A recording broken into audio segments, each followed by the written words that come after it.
The female pilot gripped her phone tightly, her knuckles turning white as her voice cut through the air with unmistakable disdain. "There's a black kid causing trouble in the pilot's lounge. Get here immediately." She spun around to face the boy, her eyes cold as winter steel. "Get out. This place is not for you." Captain Rebecca Whitman's gaze bored into 16-year-old Elijah Jackson, who stood frozen under the harsh fluorescent lights of the exclusive lounge. The walls around them were adorned with framed photographs of historic aircraft and distinguished pilots, all white faces staring down at the confrontation unfolding beneath them. "I'm just waiting for my guide," Elijah managed to say, his voice steady despite the hammering in his chest. He held up his guest ID badge, the plastic catching the light. "She said I could stay here." "I don't care what anyone told you," Whitman interrupted sharply, her 4 gold stripes gleaming on her crisp uniform as she reached for her radio. "Security, come to the pilot's lounge right now. There's an unauthorized intruder." Elijah's fingers trembled slightly as they traced the edge of the special ID badge pinned to his chest, a badge he'd earned by beating hundreds of other candidates with an essay that showcased his lifelong passion for aviation. Since childhood, he could identify different aircraft just by the sound of their engines, could sketch complex control schematics from memory, and spent countless evenings by his bedroom window tracing flight paths across the twilight sky with his fingertip. Now standing in this sacred space, a room reserved for real pilots, his heart raced with both excitement and growing apprehension. Just moments ago, he'd been lost in a documentary about commercial aviation history, playing on the lounge's television, completely absorbed in the narrator's description of how the Boeing 747 revolutionized international travel. The door had swung open with a bang, jolting Elijah from his reverie. Captain Rebecca Whitman stood in the doorway, her posture rigid with authority, eyes narrowing as they landed on him, the only black person in the room. 20 years of service at Horizon Airlines were embedded in every deliberate step she took toward him, each footfall like a judge's gavel pronouncing guilt before any evidence was heard. "Who let you in here? What are you doing in the pilot's lounge?" Her voice sliced through the air, making Elijah instinctively stand up straighter. "Hello, ma'am. I'm Elijah Jackson," he replied, struggling to maintain the polite tone his father had always taught him to use with adults. "I'm part of Horizon Airlines' career exploration program. I'm just waiting for my guide to come back." Whitman's lips curled into a smirk, her eyes revealing nothing but disdain. "Career exploration? This is not a place for play, especially not for an outsider like you. Get out immediately." Her words struck like a physical blow. Elijah raised his hand, pointing to his ID badge. "But ma'am, I was allowed to wait here. I have an ID badge, and Miss Reynolds from HR." Before he could finish, Captain Whitman snatched the badge from his neck with such force that the strap snapped with a sharp sound. She flipped it over, glanced at it dismissively, then declared with cold certainty, "A fake badge. I knew it. A kid like you doesn't have the right to be in this restricted area. This is a serious security breach." The blood drained from Elijah's face as the accusation hung in the air. Around them, curious eyes began to gather at the lounge entrance, drawn by the commotion.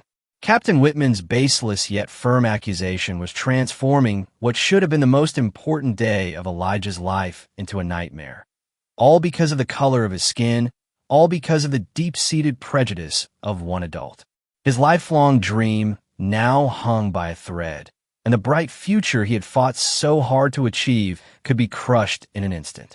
The crackling sound of Captain Whitman's radio echoed through the break room, drawing the attention of nearby airport staff like moths to flame. Elijah stood motionless, feeling every pair of eyes slowly turning toward him, each gaze like a needle pricking at his self-worth.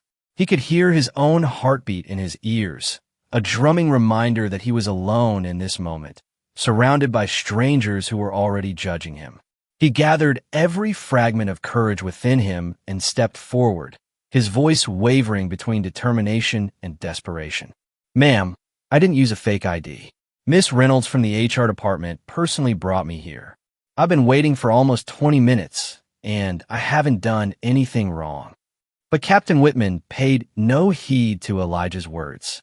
Her eyes remained cold and calculating, completely indifferent to the panic clearly etched across his young face. She clenched the ID badge tightly in her fist, raising it like a prosecutor presenting damning evidence, and turned toward the growing crowd at the doorway.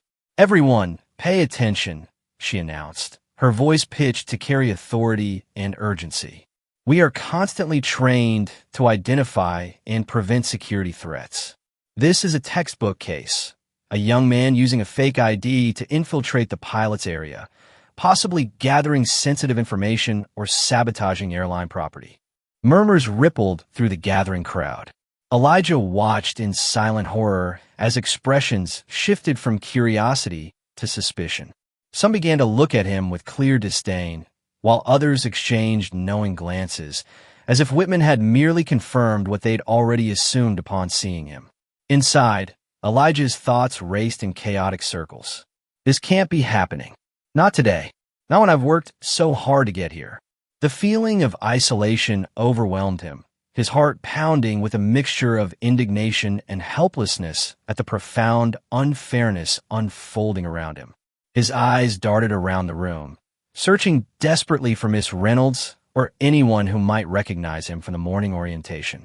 But in the sea of unfamiliar faces, not a single person stepped forward to vouch for his innocence. The silence of those who could have spoken up felt as damning as Whitman's accusations. The sound of hurried footsteps echoed down the hallway, and 2 airport security officers entered with stern expressions. They approached Elijah with practiced efficiency, guided by Captain Whitman's outstretched finger pointing directly at him. "That's him," she declared with unwavering conviction. "I want you to take him out of here and conduct a thorough search. I'm sure this is an intentional breach of security." One of the officers, a middle-aged man with deep lines etched around his eyes, scanned Elijah from head to toe. His expression remained professional but unyielding as he spoke. "Young man, please come with us. We need to verify your identity and clarify the situation." Elijah instinctively stepped back, his spine pressing against the wall. He felt cornered, not just physically, but in every way that mattered. His voice broke slightly as he fought to maintain composure. "I was really allowed to be here. I'm part of the Aviation Experience program. Please contact Miss Reynolds." "I'm not lying." Captain Whitman interjected once again, her voice cutting through Elijah's plea like a blade. "I don't want to waste any more time. He's violated a restricted area, carrying a fake ID, and has been making unverified excuses. You need to handle this immediately. This is about flight safety. It cannot be taken lightly." Her words fell like a sentence being delivered, and Elijah felt himself thrust into a state of panic. Everything around him seemed to spin out of control. His forehead beaded with sweat as the full weight of the nightmare settled onto his shoulders. The injustice was glaring, yet he felt powerless to fight back. As the 2 security officers stepped closer, Elijah's hand trembled as he pulled out his phone. "Please, let me call my dad. He can explain everything." Whitman scoffed, crossing her arms and speaking in a tone dripping with condescension that only Elijah could fully comprehend. "Go ahead, call him. Though I'm sure your father won't be able to help in this situation." Then, lowering her voice to a near whisper that somehow carried to those nearby, she added, "I'll make sure your parents, probably working as janitors here, will be fired for letting their son cause trouble at this airport." The room fell silent at her cruelty and blatant prejudice. Eyes widened, and a few uncomfortable glances were exchanged, but no one dared to speak up for Elijah. He stood frozen, eyes welling with tears he refused to shed, his hands shaking as he dialed his father's number. Each ring echoed in the silence, each passing second stretching like an eternity, amplifying the tension and injustice of the moment. In the periphery of his vision, Elijah could see some staff members shifting uncomfortably, their faces betraying internal conflict, knowing something was wrong but unwilling to risk themselves by intervening. As the phone continued to ring, Elijah could only hope that his father would answer in time to save him from the abyss of this cruel injustice that threatened to swallow not just his day, but his entire future. The phone's ringing seemed endless, each chime tightening the knot in Elijah's chest. His eyes remained fixed on the screen, desperately waiting for his father's name to illuminate. But in that moment, when reality was becoming darker than he could bear, a flood of memories washed over him, temporarily soothing the pain that threatened to tear him apart. Elijah vividly recalled his 6th birthday, the first time he'd ever stepped aboard an aircraft.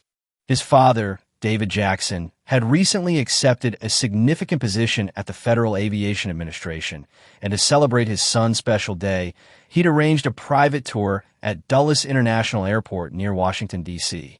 The memory was crystal clear. Standing beneath the massive wing of a Boeing 777, his small hand engulfed in his father's strong grip, watching with wonder as the enormous machine defied gravity and soared into the endless blue.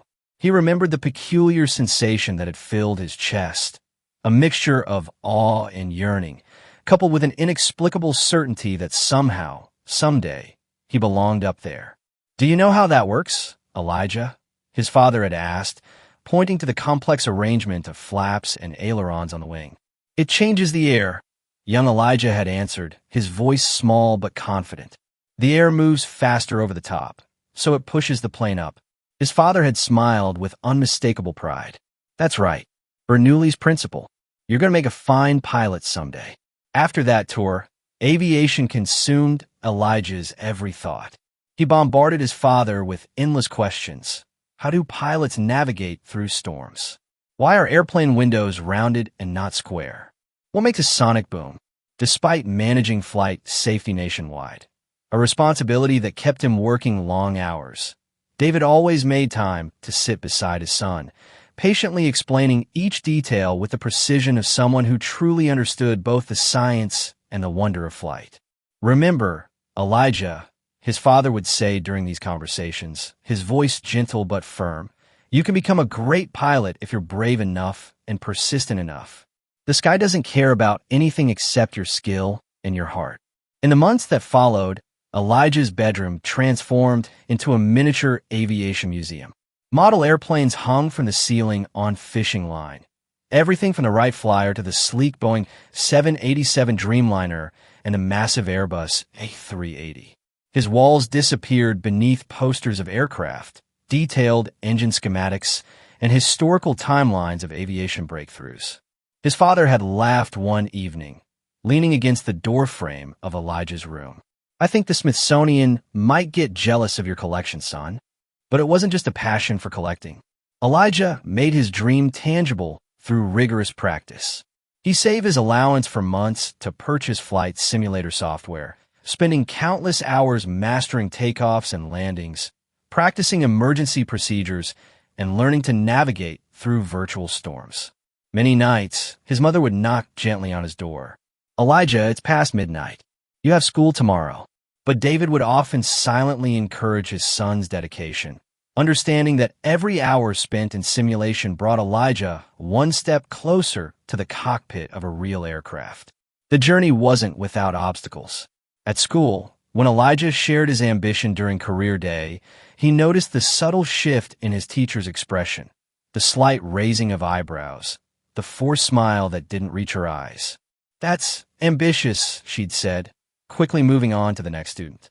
During those moments of doubt, David would place a steady hand on Elijah's shoulder, his eyes reflecting unwavering belief. "Elijah, others may doubt you, but never allow yourself to doubt who you are. You belong to the sky, and the sky will always be open for you." Those words had carried Elijah through his most difficult moments, becoming a mantra he repeated to himself whenever uncertainty crept in.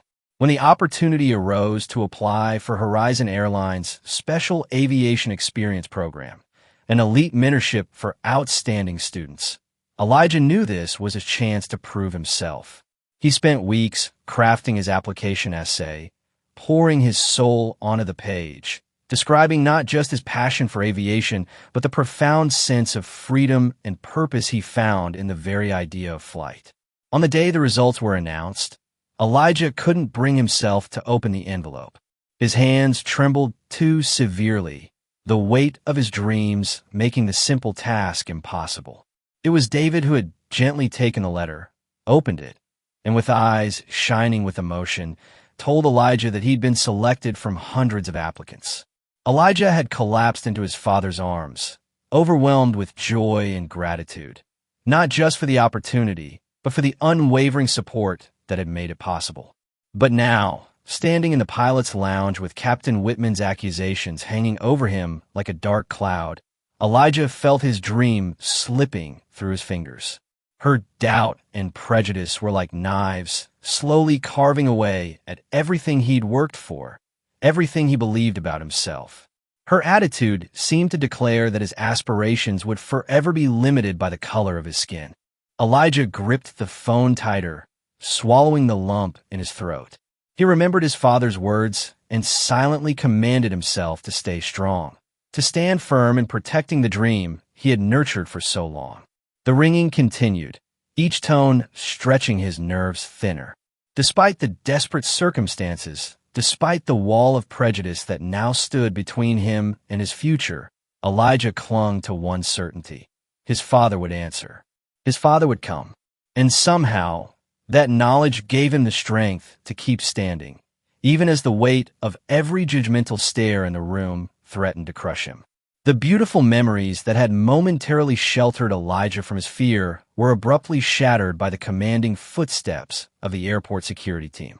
Two men in crisp gray uniforms entered the room, their faces professionally impassive, but their eyes sharp with assessment. Elijah felt himself being evaluated, categorized, and somehow found wanting before he'd even spoken a word. He instinctively took a half-step backward, his shoulder blades pressing against the wall. Though he'd done nothing wrong, the weight of accusation made him feel like a criminal caught in the act. One of the security officers, tall with salt and pepper hair and a face etched with years of scrutinizing passengers, approached with measured steps. "Young man," he said, his voice clear but laden with authority, "you need to explain yourself immediately. How did you gain access to this pilot's lounge?" Elijah drew in a steadying breath, fighting to control the tremor in his voice. "I'm Elijah Jackson. I'm part of the Career Experience program at Horizon Airlines." His words came out more evenly than he expected. "Miss Tanya Reynolds from HR brought me here herself. She stepped out to handle an urgent matter." The security officer listened to his explanation, then turned toward Captain Whitman, silently seeking confirmation or contradiction. Rather than acknowledge the possibility of misunderstanding, Whitman gave a dismissive shake of her head, her lips curling into a skeptical smirk. "I've been with this airline for nearly 20 years, she said, her tone dripping with condescension. "We've never allowed unsupervised students into the pilot's lounge. His ID is clearly counterfeit. Just examine it properly and you'll see." That single statement effectively poisoned any chance of trust. The tall officer moved closer to Elijah, his demeanor shifting from neutral to suspicious. "Hand over your ID and explain where you got this badge. Who gave it to you?" Elijah's fingers trembled as he reached into his jacket pocket, searching for his wallet that contained his student ID. His mind raced. How could he prove his legitimacy when the person who had authorized his presence wasn't here to verify it? "I'm not lying," he said, his voice quiet but insistent. "Miss Reynolds gave me this badge this morning, with my name and photo on it. Please, you can call Miss Reynolds to verify what I'm saying. I truly have no bad intentions." But his heartfelt explanation disappeared into the growing murmurs of doubt from the employees and pilots gathering around the doorway. Their curious and skeptical glances mixed with cautious distance, all directed at Elijah as if he carried some contagious threat. Not one person spoke up to defend him or suggest waiting for verification. The silence of potential allies was deafening. In that painful moment, Elijah realized he was utterly alone in this battle against prejudice. The thought sent a chill through him, deeper than fear, a profound sense of isolation that he'd never experienced before. Captain Whitman, sensing her psychological advantage, stepped forward with a grave expression, deliberately emphasizing the perceived danger. "Look carefully, everyone. This is exactly how people with ill intentions infiltrate sensitive areas. We can't afford to be careless, especially when aviation security must always be our top priority. Who can guarantee he doesn't have more dangerous plans? Her unfounded accusations created an immediate ripple effect. Some pilots shook their heads in irritation, their eyes seeming to blame Elijah for disrupting their day. Others quietly took out their phones, recording the scene with a strange mixture of curiosity and malice. One whispered to another, just loud enough for Elijah to hear, "These kids think they can go anywhere these days." Elijah felt his heart crumbling under the weight of this absurd injustice. The security officer took another step forward, effectively cornering him. "We'll have to remove you from the premises for a more thorough investigation. If you continue to resist cooperation, we'll have to consider this as obstruction of security protocols." The threat hung in the air, clear and intimidating. Elijah understood the trap he'd fallen into, a web of doubt too thick to escape alone. He'd never imagined that the dream he'd nurtured since childhood could collapse so quickly, destroyed by a single prejudiced glance from a stranger. He looked down at his phone screen again, praying his father would answer. The continued silence from the device felt like another betrayal. Somewhere in the back of his mind, a small voice whispered that perhaps this was what the real world had in store for him. That perhaps his father's encouraging words about belonging in the sky had been nothing but a comforting lie. Elijah's eyes scanned the break room one last time, desperately seeking even a flicker of sympathy from someone, anyone, in the crowd surrounding him. But all he received were cold, suspicious glances, or worse, the heartbreaking apathy of those who chose to look away rather than get involved.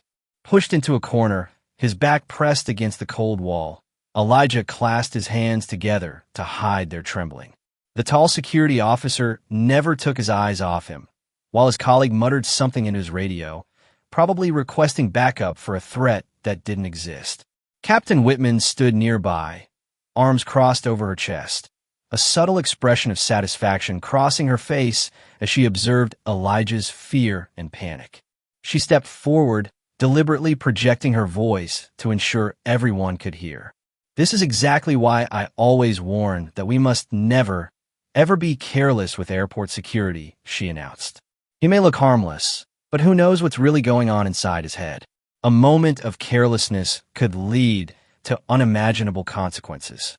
Her words struck Elijah like a physical blow, transforming him from a passionate student with noble dreams into a dangerous threat in the eyes of everyone present.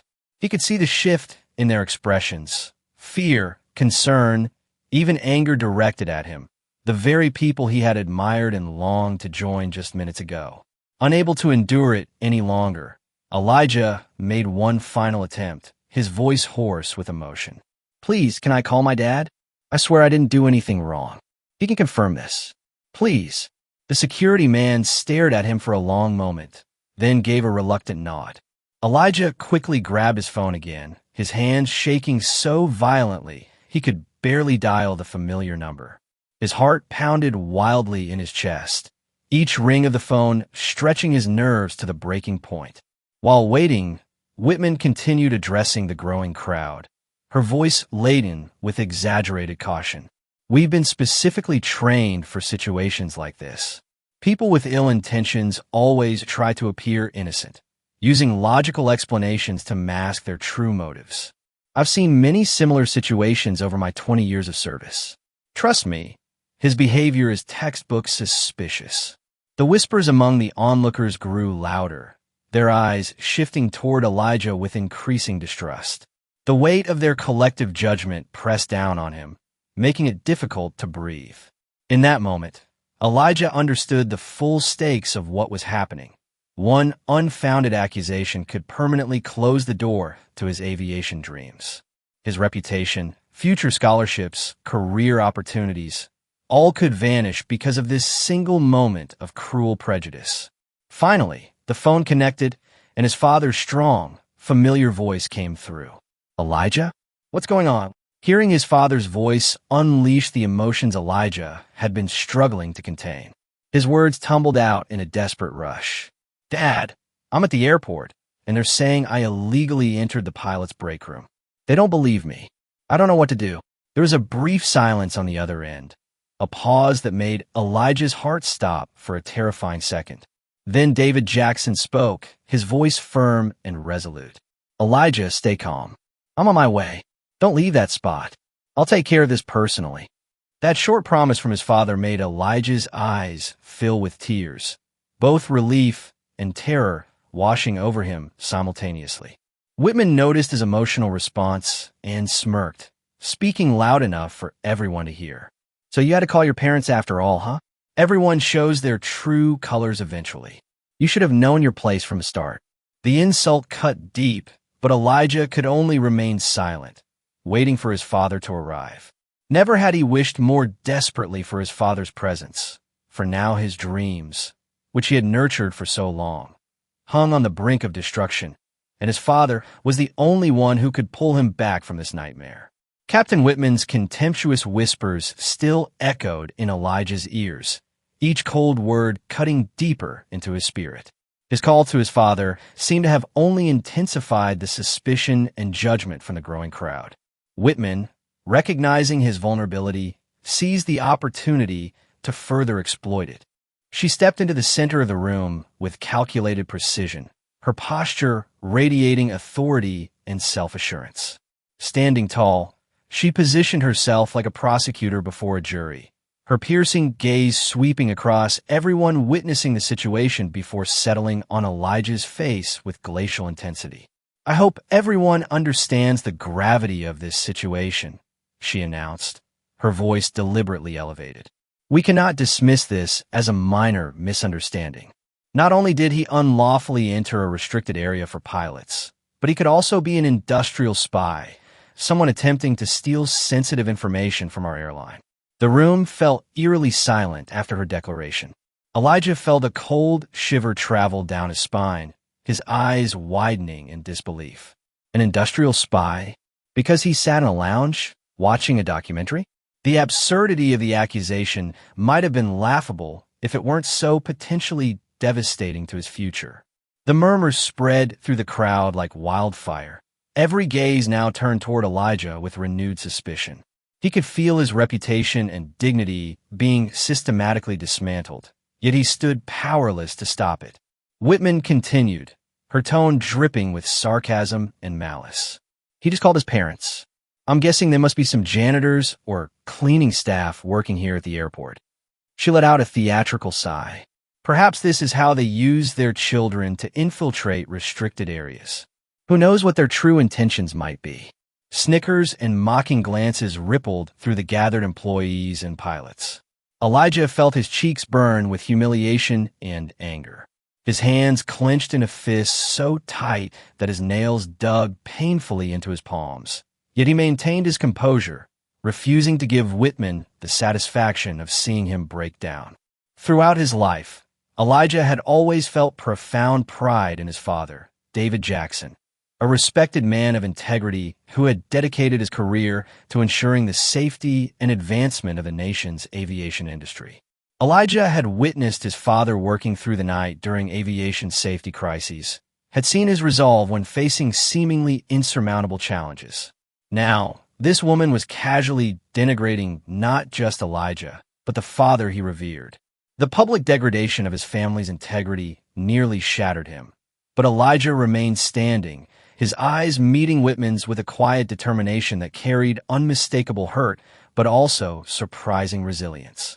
He understood that any display of anger would only validate her accusations, so he channeled his father's measured approach to conflict. Whitman caught his steady gaze and seemed momentarily taken aback by the unexpected composure from the teenager. Rather than retreating, however, she doubled down, as if determined to prove her authority beyond any doubt. "Just consider," she continued, raising her voice again, "if we hadn't caught this boy today, how serious might the consequences have been? The safety of hundreds of passengers and crew members could have been jeopardized by the slightest lapse in vigilance." Those around her began nodding in agreement, seemingly fully convinced by her rhetoric. The collective judgment felt suffocating to Elijah, but he refused to be silenced completely. "Ma'am," he said, his voice quiet but steady, "I'm not a spy, and my parents are not janitors here. Please don't insult them like that." His modest protest only seemed to satisfy Whitman further. She smirked coldly, her voice laden with condescension. "Oh, I'm not insulting anyone. I'm simply presenting a realistic possibility. The truth can be difficult to accept, isn't it?" Elijah could barely stand anymore, his legs trembling not from fear, but from the effort of containing his justified indignation. Yet he refused to let himself falter before this cruelty. His father had always taught him that a person's worth is defined by how they face adversity, and now that lesson was being tested in the harshest possible way. All he could do was stand there, enduring the pain in dignified silence, waiting for his father to arrive. He told himself to be strong, to hold on just a little longer, because he knew with absolute certainty that his father would never allow this injustice to continue. The lingering echo of Whitman's insults made Elijah's mind numb with shame and hurt. Every suspicious glance from the crowd felt like invisible threads tightening around his heart, making each breath laborious and painful. With trembling fingers, he dialed his father again, each beep extending the fear rising inside him. Finally, David Jackson's voice came through, warm yet authoritative, instantly providing a lifeline of stability. "Elijah, it's Dad. Are you okay?" At the sound of that familiar voice, all the emotions Elijah had been suppressing threatened to burst forth. His voice cracked despite his best efforts. "Dad, they call me a spy, said I trespassed, and no one will listen. I really didn't do anything wrong, but they don't believe me. Dad, can you come right now?" There was a brief pause, a silence that seemed to freeze Elijah's heart. Then his father's voice rose, strong and decisive, immediately alleviating some of his fear. "Elijah, listen carefully. You cannot be afraid or lose your composure. I'm heading to the airport immediately to resolve this. Stay strong. I won't let anyone disrespect you again." His father's firm promise felt like the first ray of light breaking through the darkness of despair. Elijah took a deep breath, quickly wiping away the tear threatening to fall. He knew he needed to hold on, not just for himself, but for his father who was coming to restore his dignity. While Elijah was still gathering his composure, Whitman spoke again, seemingly determined to crush the small hope he had just received. "What a touching performance," she mocked, deliberately raising her voice. "I bet his father is now rushing from his janitorial duties to come here and clear his darling son's name. Unfortunately, we need to resolve this quickly. Airport security can't wait for such theatrics." The people around them laughed softly, their expressions reinforcing Whitman's cruel words. Elijah felt his throat constrict with frustration and anger so intense that maintaining his composure required every ounce of self-control he possessed. Yet he bit his lip and kept his gaze steady, looking directly at Whitman, refusing to let her see him crumble. Whitman raised an eyebrow at his unexpected resilience, clearly surprised by his sudden strength. But having gone too far to retreat, she quickly turned to the security officers and issued a cold order. "If his parents don't show up immediately, I suggest you remove him from the premises right away. We've wasted enough time on this matter." The two security officers exchanged uncertain glances, but ultimately moved closer to Elijah, seemingly ready to execute Whitman's directive. Elijah felt every muscle in his body tense in anticipation of what might come next. But at that precise moment, one of the security officers' phones rang. He answered quickly, his expression shifting to one of surprise and hesitation. After a brief exchange, he hung up, walked over to his colleague, and whispered something that caused both of them to stop and exchange meaningful looks. Whitman noticed this sudden change and frowned with visible irritation. "What's going on? Why are you hesitating?" The security officer hesitated, seemingly unsure how to respond. Finally, he spoke just loud enough for everyone in the room to hear. "We've just been informed that a senior FAA official is on their way here to handle this personally. We'll need to wait." Whitman stood stunned momentarily before quickly regaining her composure. She shrugged, her voice dripping with sarcasm. "An FAA official? How interesting. I'm very curious to see which person from the FAA is so readily available that they would concern themselves with a child like this. Elijah heard every mocking word clearly, but this time he didn't feel defeated. His heart strengthened, bolstered by his father's promise. He knew that David Jackson, respected and powerful, was on his way, bringing with him not just authority, but the justice that would help Elijah escape this nightmare. As the minutes ticked by, the atmosphere in the room grew increasingly tense, like a tightly wound spring ready to snap. The security officers remained in place, but visibly uncomfortable, caught between Whitman's imperious stare urging them to act and the mysterious directive they'd received to wait. Whitman stood with poorly concealed impatience, her foot tapping rhythmically against the floor, while Elijah fought to maintain his composure, drawing strength from the knowledge that help was coming. Just when the tension seemed unbearable, a walkie-talkie crackled to life in one of the security officers' hands. A firm, authoritative voice cut through the heavy silence. "Attention all units. A VIP group is entering the pilot's break area. Ensure the area is clear and be ready to assist." Everyone in the room straightened instinctively, heads turning toward the entrance in anticipation. Whispers spread quickly, a mixture of curiosity and apprehension about the identity of the important visitor. Whitman's brow furrowed with visible annoyance at this unexpected interruption. She moved closer to the security officer, speaking in a low but sharp tone. Which VIP could possibly intervene during such a critical security matter? I demand you remove this boy immediately. The security officers, however, subtly shook their heads, a silent but significant gesture indicating the situation had escalated beyond Whitman's authority. Seconds later, the door to the break room swung open, and purposeful footsteps echoed across the polished floor. Elijah lifted his head, his heart swelling with emotion as he recognized the figure approaching. His father, David Jackson, the administrator of the Federal Aviation Administration. Behind Mr. Jackson followed a team of high-ranking FAA officials in impeccable suits, their expressions serious and commanding.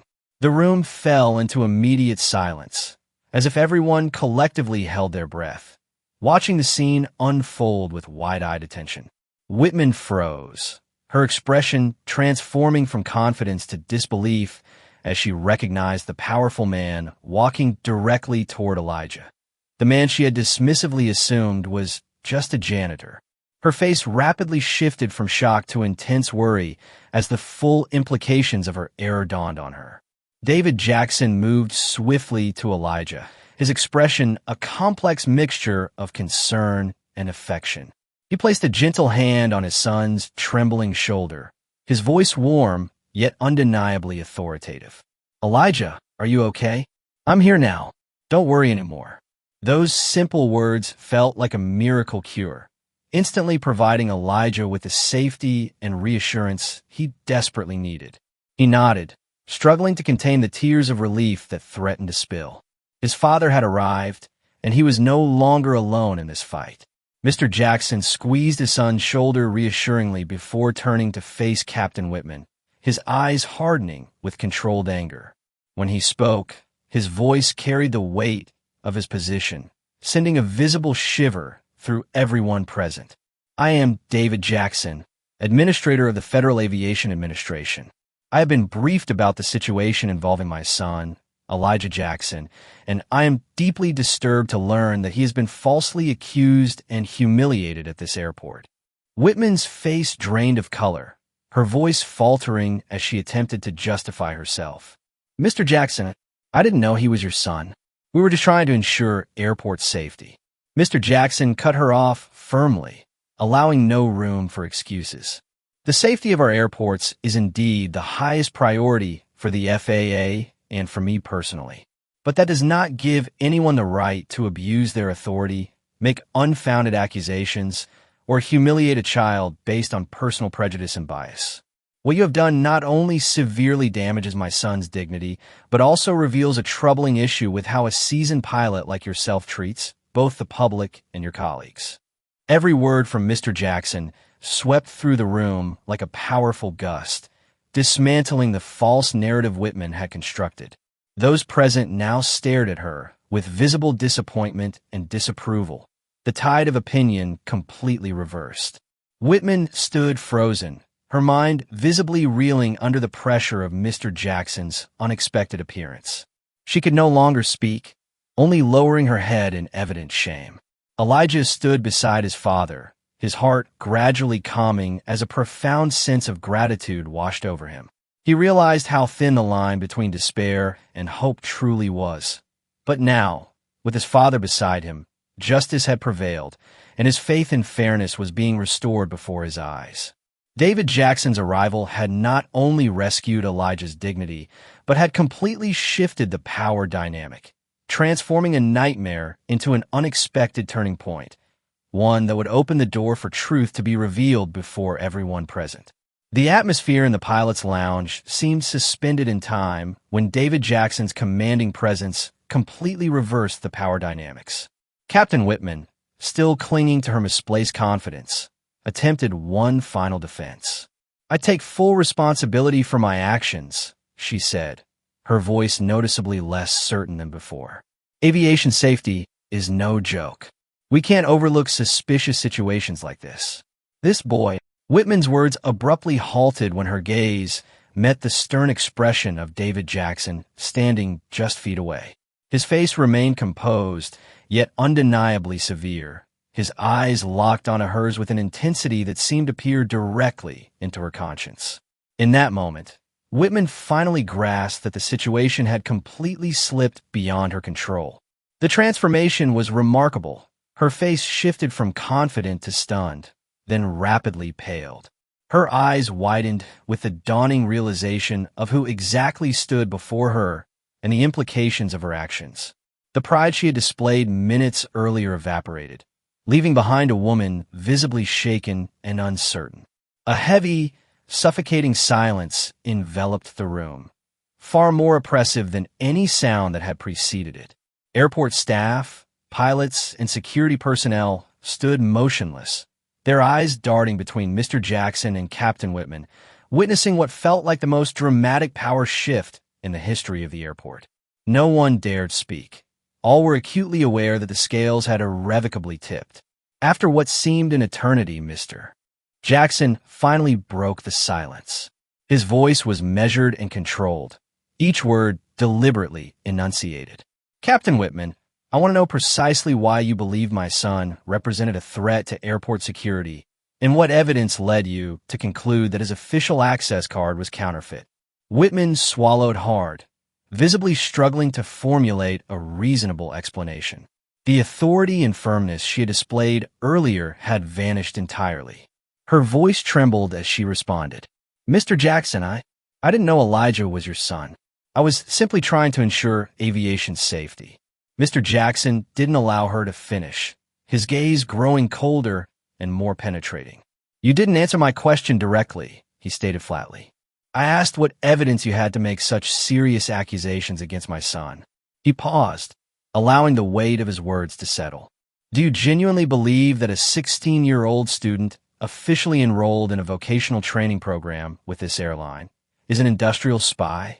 This isn't merely an insult to Elijah. It's an affront to the very security procedures and pilot training protocols that the FAA strives to uphold throughout the aviation industry." His words struck with precision, dismantling every weak defense Whitman attempted to construct. She lowered her head, her complexion ashen, desperately trying to justify her actions, but finding herself utterly powerless against the truth being laid bare. Those who had either supported or doubted Elijah earlier now regarded Whitman with a mixture of disappointment, surprise, and visible discomfort. The collective judgment of the room had shifted completely, leaving Whitman isolated in her error. Mr. Jackson turned to address the security personnel, his voice now stern but clear. "You should know better than anyone that your primary duty is to protect safety, not to blindly follow requests based on anyone's personal biases. Detaining an innocent young man and treating him like a security threat is absolutely unacceptable.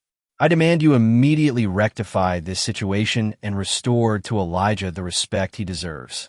The two security officers quickly lowered their heads, clearly embarrassed by their failure to exercise independent judgment. One stepped forward, bowed slightly toward Elijah, and spoke with genuine remorse. "We sincerely apologize for what has occurred. Please forgive our mistake." Elijah, still standing beside his father, felt a profound sense of relief wash over him. He said nothing, simply nodding gently, a gesture that conveyed both the forgiveness and dignity his father had taught him to maintain, even in the face of injustice. As this exchange unfolded, one of the senior FAA officials accompanying Mr. Jackson quickly consulted a tablet, approached him, and whispered something in his ear. Mr. Jackson listened intently, then gave a subtle nod of agreement, his gaze never leaving Captain Whitman. The FAA official stepped forward, his voice clear and authoritative, breaking the tense silence. "Mr. Jackson, everyone, we've just completed a thorough review of the security camera footage from the pilot rest area, which provides objective evidence regarding this incident." He connected his tablet to the large monitor mounted on the wall. The screen illuminated with security footage clearly showing Elijah entering the pilot's lounge accompanied by Tanya Reynolds from HR. The timestamp in the corner matched precisely with Elijah's account. In the video, Ms. Reynolds personally handed Elijah his access card, indicated where he should wait, and then left to attend to other matters. The entire interaction followed proper protocol, transparent and by the book. The footage continued, showing Elijah sitting quietly, completely absorbed in the aviation documentary playing on the television. He never left his seat, never touched anything unauthorized, never behaved suspiciously in any way. Only when Captain Whitman entered and began her aggressive questioning did Elijah stand up, visibly trying to explain his situation. When the video ended, murmurs of disbelief rippled through the room.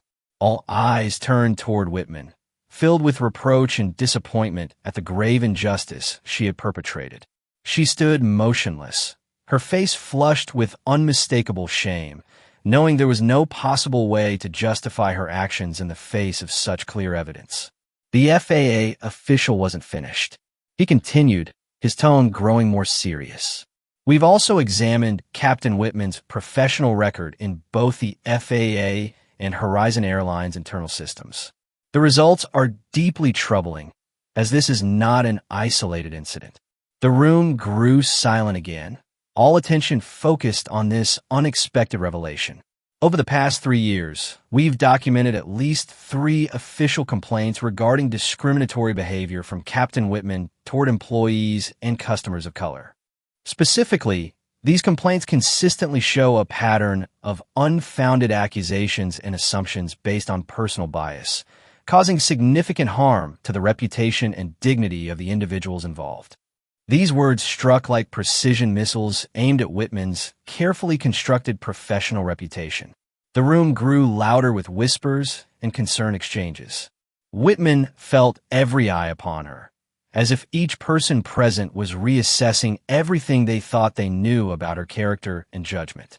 Elijah stood quietly beside his father, experiencing mixed emotions, relief that the truth had emerged, yet sadness at witnessing the destructive power of unchecked prejudice. He glanced at his father, who maintained his composed but firm demeanor. It was his father who had brought justice not only for Elijah, but potentially for all those who had suffered similar treatment in the past.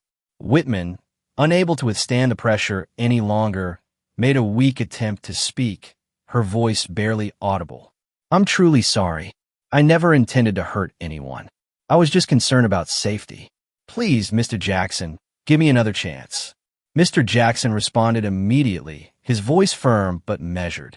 "Captain Whitman, this is evidently not your first incident of this nature.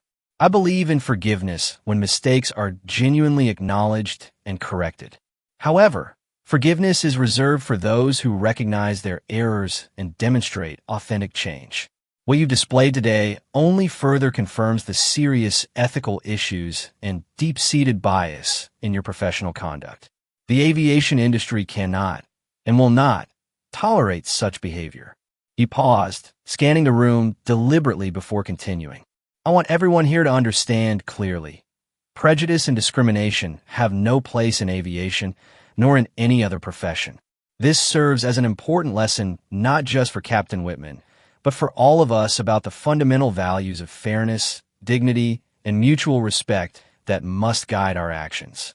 As Mr. Jackson delivered these words, Elijah felt a surge of pride in his father, a man who stood firmly for what was right, regardless of the difficulty. He knew this moment would stay with him forever, the day when truth prevailed over prejudice, when justice was served not through vengeance, but through clear accountability. After Mr. Jackson's final authoritative statement, the room once again fell into profound silence. Not the silence of doubt or fear that had surrounded Elijah earlier, but the silence of collective reflection and anticipation of consequences. Mr. Jackson cast a final, penetrating glance around the room, his eyes lingering meaningfully on Captain Whitman's defeated posture before he spoke again, his voice resonating with unmistakable resolve. As the administrator of the Federal Aviation Administration, I hereby immediately suspend Captain Rebecca Whitman from duty. I direct the FAA to work with Horizon Airlines to conduct a comprehensive investigation into her professional ethics, her judgment regarding flight safety, and all her recent conduct. Until this investigation is completed, Captain Whitman is prohibited from performing any flight duties, and her credentials are temporarily revoked, effective immediately. Each word fell like a gavel, sealing Whitman's professional fate. The woman who had wielded her authority so arrogantly now stood frozen, her complexion cycling between deathly pale and flushed with humiliation. She attempted to speak, perhaps to plead or explain, but the words seemed to catch in her throat. Two airport security officers approached with grave expressions, now executing orders very different from those they had received earlier. "Captain Whitman, please come with us immediately," one stated firmly. Whitman raised her head, her eyes silently pleading for intervention, but found no allies among those who had previously respected her. There was no one left to defend her or express sympathy for her situation. Her colleagues either looked away or regarded her with evident disappointment. Elijah observed this in silence, his emotions complex and conflicted. While relief washed over him, knowing justice had been served and truth revealed, he also felt an unexpected twinge of compassion, witnessing someone face the painful consequences of their actions so publicly. He understood now, more viscerally than ever before, his father's frequent warnings about how prejudice and arrogance could destroy not only their targets, but also those who harbored such attitudes. Whitman finally accepted her situation, lowering her head as she walked between the two security officers. Each step seemed labored, as though she carried an invisible burden. As she passed through the doorway, the room remained utterly silent, every gaze following her departure. A stark reminder of how quickly authority could crumble when wielded unjustly. Once Whitman had disappeared from view, Mr. Jackson turned to address the assembled FAA officials and airline leadership, seamlessly transitioning into his professional role. "I want the FAA and Horizon Airlines to collaborate closely to ensure this investigation proceeds with absolute fairness and transparency. We must clearly establish individual accountability while also reviewing all security protocols and training procedures to prevent similar incidents in the future."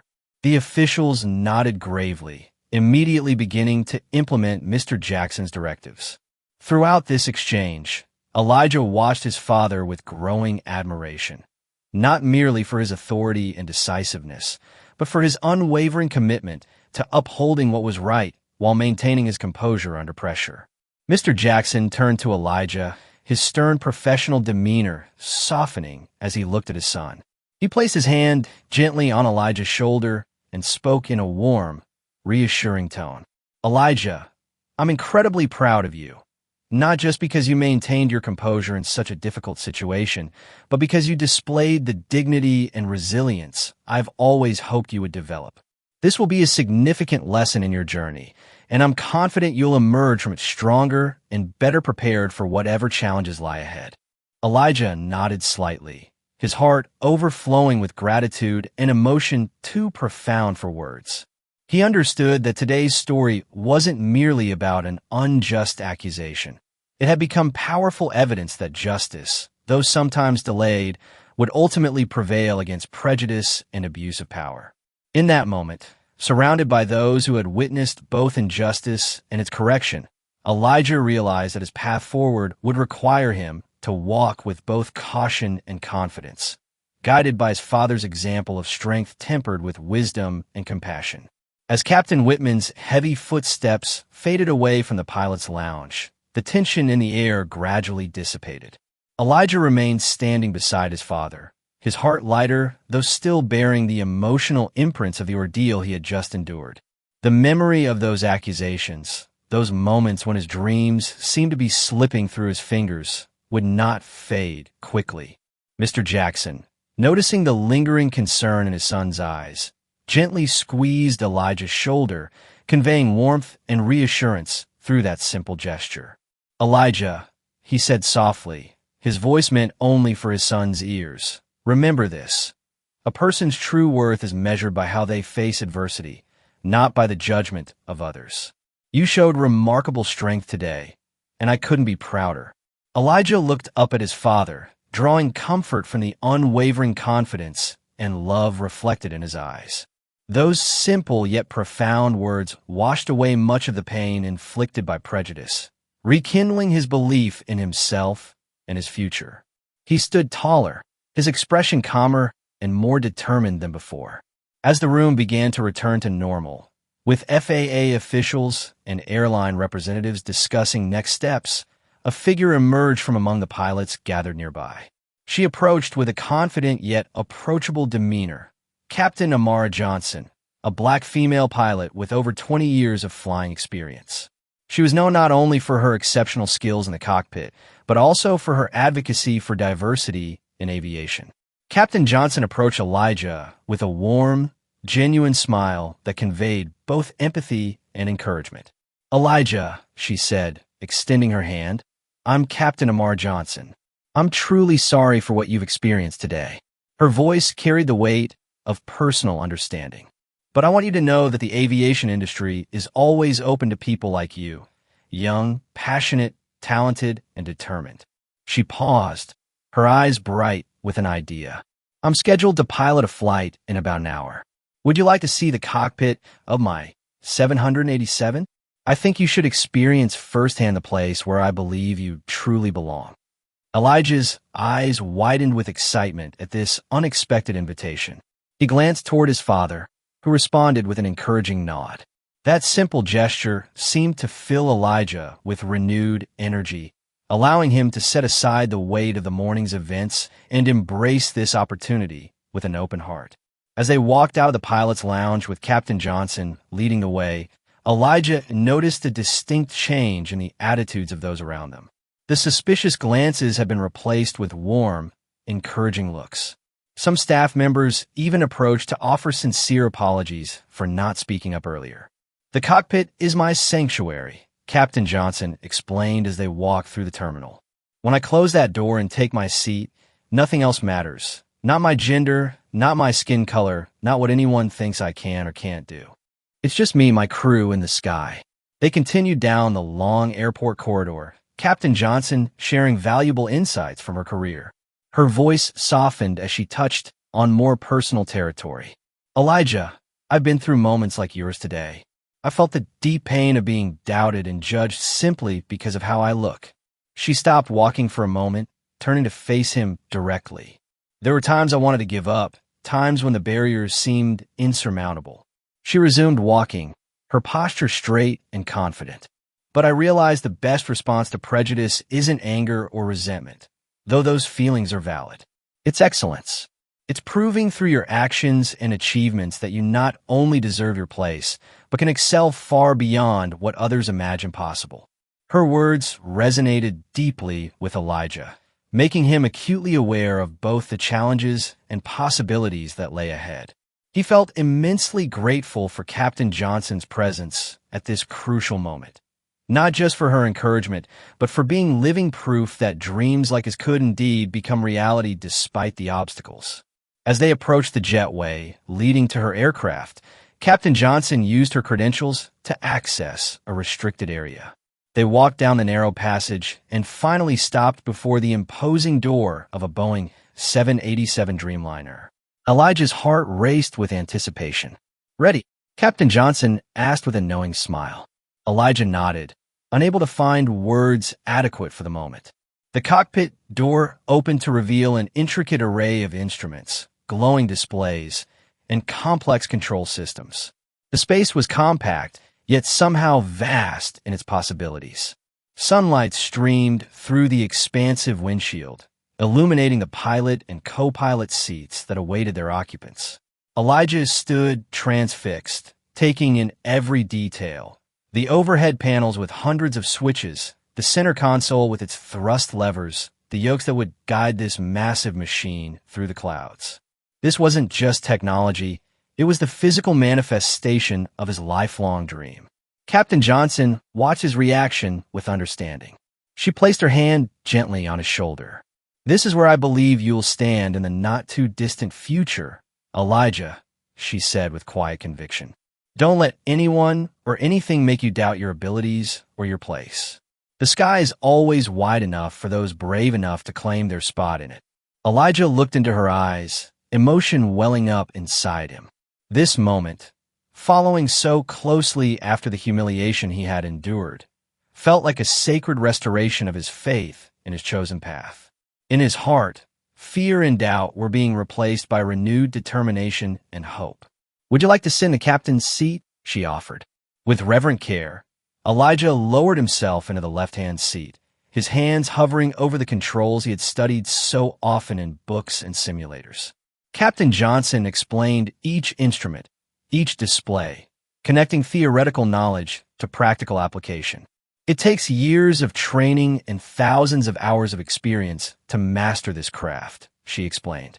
"But the journey begins with moments like this, when you first allow yourself to truly believe it's possible."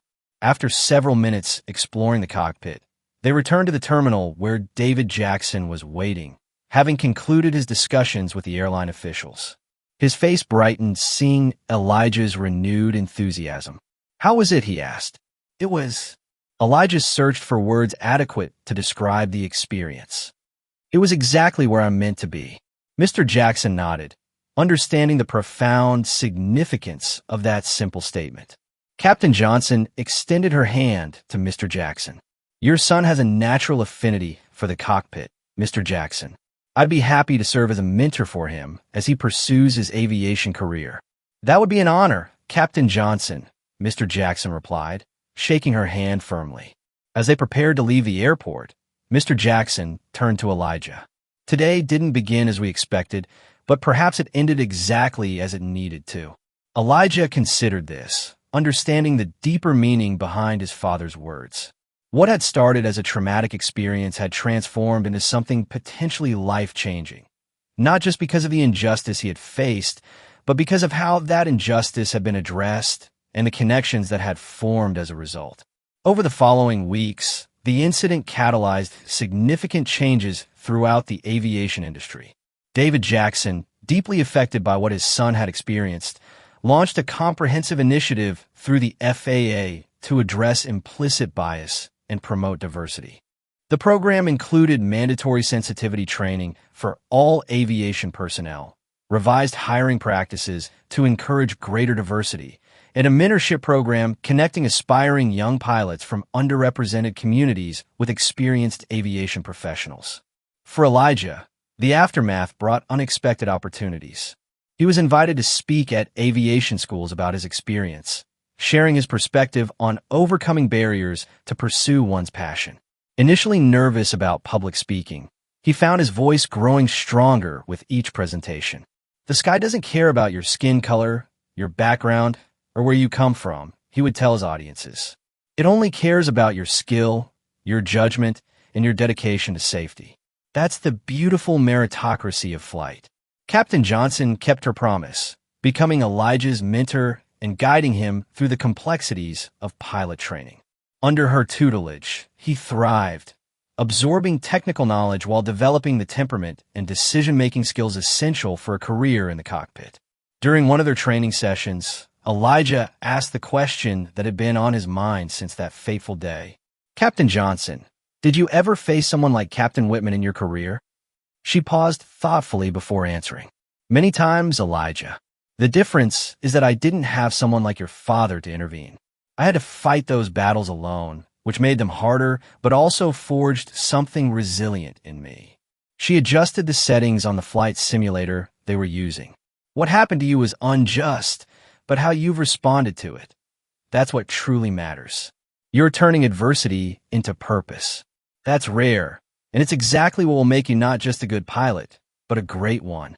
6 months after the incident, Elijah received a letter from Horizon Airlines offering him a place in their cadet program, a direct pathway to becoming a commercial pilot after college. The letter mentioned his exceptional maturity and dedication to aviation as key factors in their decision. That evening, as Elijah shared the news with his parents over dinner, his father raised his glass in a toast. "To New Horizons," David said with a proud smile, "and to the understanding that sometimes the most difficult turbulence leads us to the clearest skies."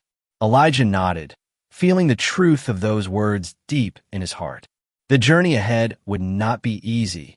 There would be challenges, perhaps even more encounters with prejudice. But he now possessed something beyond mere determination. He had unwavering faith in his own resilience and the knowledge that he was never truly flying solo. As he looked toward his future, Elijah understood that his path had become about something larger than personal ambition. He was now part of a necessary change, helping to create an aviation industry where talent and passion, not appearance or background, determined who belonged in the sky. After the unforgettable moment when Elijah first stepped into the Boeing 787 cockpit with Captain Johnson, his story began an entirely new chapter. He was no longer just a teenager who had overcome a personal challenge. He had become a living symbol of fairness, courage, and hope within an aviation industry striving for meaningful change. David Jackson, profoundly affected by witnessing his son's experience, recognized that prejudice and discrimination remain persistent threats not just to aviation, but to society at large. As FAA administrator, he leveraged his position to initiate substantive action, launching a comprehensive campaign to diversify the aviation workforce with special emphasis on eliminating all forms of racial, gender, and class-based discrimination. Within weeks, the FAA introduced a series of groundbreaking programs targeting youth across the country. These initiatives created transparent pathways for young people passionate about aviation careers, regardless of their background. The programs provided access to cutting-edge education and training while actively promoting awareness about equal rights, diversity, and solidarity within the industry. Everyone deserves the opportunity to soar as high and as far as their dreams and abilities can take them, became Jackson's core message, a philosophy that quickly resonated throughout the aviation community. Meanwhile, Elijah, who had once endured such painful injustice, emerged as a compelling youth ambassador for the FAA. Schools, workshops, and community organizations across the country invited him to share his story. Each time he stood before an audience of eager young faces, Elijah found his voice growing stronger, his message more refined. 2 months ago, I stood in an airport lounge being told I didn't belong there. He would begin, his voice steady and clear. Today, I stand before you as proof that no one should have to abandon their dreams because of prejudice or discrimination. At a STEM career fair in Atlanta, a 12-year-old girl approached Elijah after his presentation, her eyes bright with determination. "My science teacher told me girls don't become pilots because we're not good at spatial reasoning," she confided. "Did you ever believe what they said about you?" Elijah knelt to meet her at eye level. For a moment, maybe, but then I remembered something important. The sky doesn't care what anyone says about you. It only cares if you have the skill and the heart to fly. The girl nodded solemnly. "I'm going to be a pilot too, and when I am, I'll remember you." These interactions became the true measure of impact for Elijah. He was no longer just telling his story. He was changing the narrative for countless young people who might otherwise have surrendered their ambitions in the face of similar obstacles.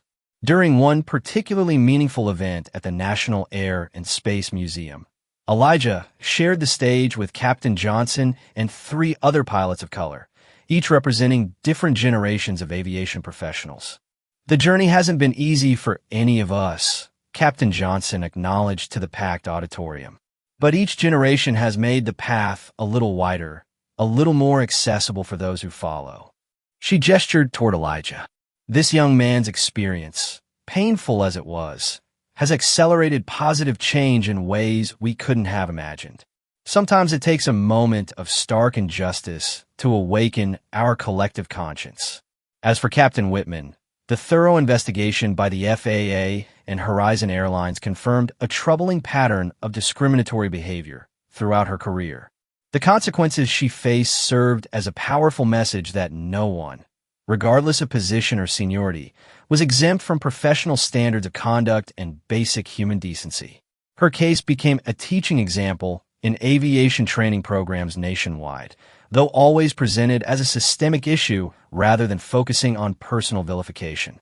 The emphasis remained on learning, growth, and creating a more inclusive industry culture.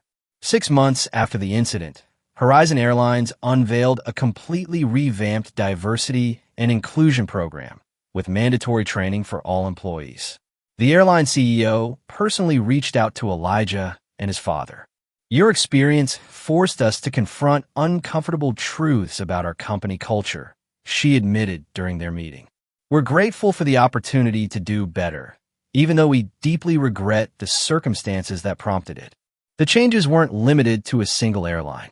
Airports and carriers across the United States began rigorously reviewing their protocols, providing employees with comprehensive training on cultural awareness and unconscious bias. What had begun as one painful incident had catalyzed a movement toward genuine transformation within the industry. On the anniversary of that difficult day, Elijah found himself back at the same airport, not as a visitor this time, but as an honored guest. Horizon Airlines had invited him to speak at the launch of their new youth mentorship program, designed specifically to support underrepresented students interested in aviation careers. As he walked through the terminal, Elijah passed the pilot's lounge where everything had begun. He paused momentarily, reflecting on how much had changed in just 12 months, both in the world around him and within himself. Thinking about that day, his father asked, noting Elijah's contemplative expression. "Yes," Elijah nodded, "but not in the way you might expect. I was actually feeling grateful." David raised an eyebrow, surprised. "Grateful? If it hadn't happened, if Captain Whitman hadn't confronted me that day, would we be standing here now, about to launch a program that will help hundreds of kids pursue their dreams?" Elijah asked. "Sometimes the worst moments lead to the most important changes." David placed his hand on his son's shoulder, pride evident in his eyes. "That's wisdom beyond your years, Elijah. The ability to find meaning in adversity. That's a gift that will serve you well, both in the cockpit and in life."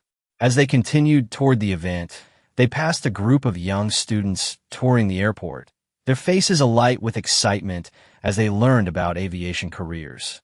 Among them, Elijah noticed several children of color, girls, and youth who appeared to come from disadvantaged backgrounds, all looking up at the planes with the same wonder and possibility he had felt throughout his childhood. One young boy, no more than 10 years old, recognized Elijah from a recent news feature and approached him shyly. "Are you really going to be a pilot?" he asked, his voice barely above a whisper. "I am," Elijah confirmed with a smile. "And you can be too, if that's what you want." The boy's face lit up. "My uncle says there aren't many pilots who look like us." "There aren't enough yet," Elijah acknowledged. "But that's changing, and you could be part of that change." Later, as Elijah delivered his address to the gathered crowd of industry leaders, educators, and aspiring young aviators, he concluded with words that captured the essence of his journey. "The incident that brought us all together today taught me something profound. Our dreams are too important to surrender to prejudice or discrimination. When we stand firm in the face of injustice, when we refuse to let others define our capabilities or limit our potential, we do more than protect our own futures. We help create a world where everyone's dreams can take flight. The applause that followed was thunderous, but for Elijah, the most meaningful response came from the front row, where the young students from the airport tour sat watching him with expressions of absolute belief, not just in his story, but in their own possibilities. As the event concluded, Captain Johnson approached Elijah with news. "I've been authorized to offer you special access to our simulator training program. It's usually reserved for college students, but we're making an exception in your case." Elijah's eyes widened. "Really? That's incredible. You've earned it," she said simply. "Not just through your advocacy work, but through your dedication to the technical aspects of flight. Your simulator scores are impressive for someone your age." That evening, as Elijah and his father drove home, they reflected on the remarkable journey of the past year. "Did you ever imagine that day would lead to all this?" Elijah asked. David considered the question carefully before answering. "I always knew you were destined for something important, Elijah. I just didn't know it would begin with such a difficult test of your character." He glanced at his son with evident pride. "But you've transformed a moment of injustice into a movement for change. That's the true measure of strength, not just overcoming adversity, but using it to create something meaningful for others." Elijah nodded, looking out the window at the planes taking off in the distance, their lights tracing paths across the darkening sky. He thought about all the young people he'd met over the past year, all the stories he'd heard, all the dreams that now seemed more possible because of what had happened that day in the pilot's lounge. Through Elijah Jackson's emotional journey, we witness both the devastating impact of prejudice and the transformative power of justice when exercised with clarity and conviction. His story reminds us that no one should have to sacrifice their dreams because of their skin color, background, or circumstances. What about you? Have you ever witnessed or experienced discrimination due to prejudice? Share your story or thoughts in the comments so we can continue spreading the message of equality and fairness together.